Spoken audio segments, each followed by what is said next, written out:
Good afternoon, मेरा नाम मुनीर अहमद है।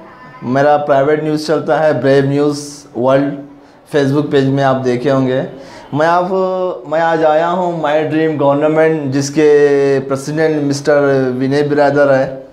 मैं इनके पास आया हूँ। इनके जो ड्रीम्स हैं, जो पॉलिटिकल इनके मुद्दे हैं, जो आजकल के मुद्दे हैं, उसके ऊपर हम लोग डिस्कस करने वाले हैं।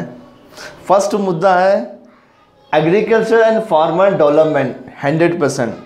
आज की जो गवर्नमेंट है, पास्ट और प्रेजेंट गवर्नमेंट जो है, एग्रीकल्चर डेवलपमेंट के लिए क्या करी। महाराष्ट्र में, कर्नाटक में, राजस्थान में, गुजरात में, यूपी, बिहार, कई भी स्टेट चले जाओ, वहाँ पे सुसाइड कर रहे हैं लोग। फार्मर जो है सुसाइड कर रहे हैं। उसकी वजह क्या है? लोन की वजह है, बीज की वजह है जो बोया जाता है, या बारिश की वजह है? वजह क्या है? या गवर्नमेंट इनको केयर नहीं कर रही?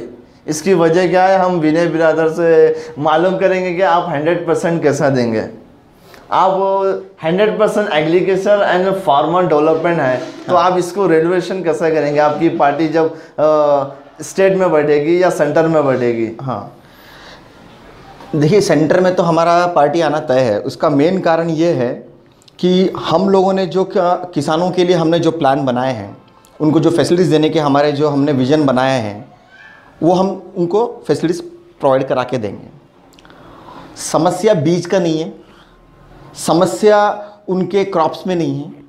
मेन है हमारे सरकार के अंदर जो पॉलिसीज़ बनी हुई हैं वो प्रॉपरली लोगों तक पहुंच नहीं पा रहा है, एक चीज़। दूसरी चीज़, जो हमारे पॉलिटिशियंस हैं उनको ये पता ही नहीं है कि फार्मर्स के प्रॉब्लम को सॉल्व कैसे करें। वो सिर्फ कोशिश कर रहे हैं कि ज़्यादा से ज़्यादा फार्मर्स के प्रॉब्लम्स को सॉल्व कर सकें, लेकिन 100% प्लानिंग उनके पास नहीं है, जिसकी वजह से ये समस्याएं हो रही हैं। सही। अब फार्मर्स को ये लोग लोन देने की कोशिश क्यों कर रहे हैं? ताकि उनको डेवलपमेंट हो, अच्छे इक्विपमेंट्स खरीद सकें, अपने बच्चों को उससे अच्छी इनकम हो और बच्चों को अच्छा पढ़ाई करा सकें। लेकिन वो जब लोन देते हैं तो लोन रिकवरी भी करना होता है।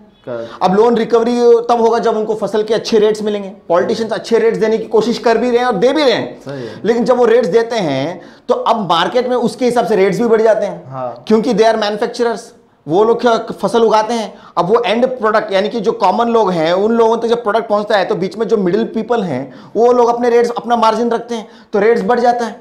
वो रेट्स बढ़ेंगे तो फिर मार्केट ट्रांसपोर्टेशन, पेट्रोल के रेट्स बढ़ाने की वजह से भी रेट्स बढ़ गए, तो उससे उनको बहुत महंगाई का सामना करना पड़ रहा है। तो उनके घूम फिर के फिर उनके बच्चों को पढ़ाई लिखाई कराने के लिए उनको वहाँ पर पैसों की प्रॉब्लम हो रही है, तो बच्चों का एजुकेशन वैसे ठीक से नहीं कर पा रहे। एक किसान अपनी मेहनत से और अपने बच्चों के लिए काफ़ी सारी चीज़ों को सैक्रिफाइस करने के बाद तब जाके बड़ी मुश्किल से बच्चों को पढ़ा पा रहा है, और कुछ लोग तो शायद कर भी नहीं पा रहे, बहुत से लोग तो ऐसे काफ़ी सारी दिक्कतों का सामना करना पड़ रहा है, बिकॉज ऑफ पॉलिसीज ही ऐसे हैं।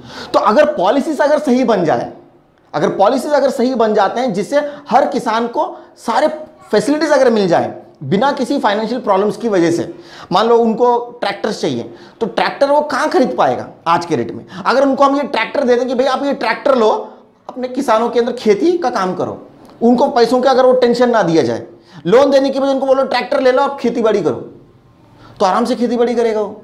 उसको ये टेंशन नहीं है कि मुझे डीजल का खर्चा देना है या वो देना है, जो भी है, बेचारा आराम से खेती कर लेगा। तो आप बजट ट्रैक्टर देने के लिए लगाओ, सही है। आप लोन देने की ये काम करो।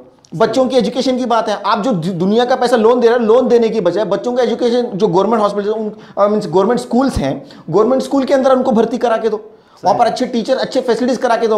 आज ऐसे बहुत से स्कूल हैं वहाँ पर टॉयलेट्स ठीक से नहीं है, ना कंपाउंड है, पता नहीं बच्चे कहाँ जा रहे हैं, क्या कर रहे हैं, कुछ टीचर तो खुद पता नहीं कहाँ रहते हैं, एकदम अलग। आप यकीन नहीं मानेंगे कि हमारे सरकार जो ऑलरेडी जो है, उन्होंने ऐसे ऐसे पॉलिसीज बना रखे हैं कि बाहर की संस्थाएं जो एनजीओ जैसी होती हैं, नॉन गवर्नमेंट ऑर्गेनाइजेशन, वो लोग जाके गवर्नमेंट स्कूलों में जाके टॉयलेट्स बनवा रहे हैं।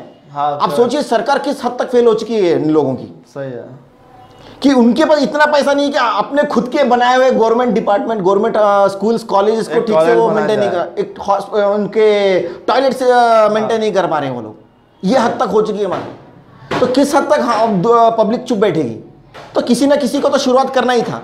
तो ये ऊपर वाली की दया है कि हमको एक मास्टर प्लान मिला है, और उस मास्टर प्लान के तहत हम सारे किसानों के सारे प्रॉब्लम्स हम सॉल्व करके देने में सक्षम हैं। हाँ।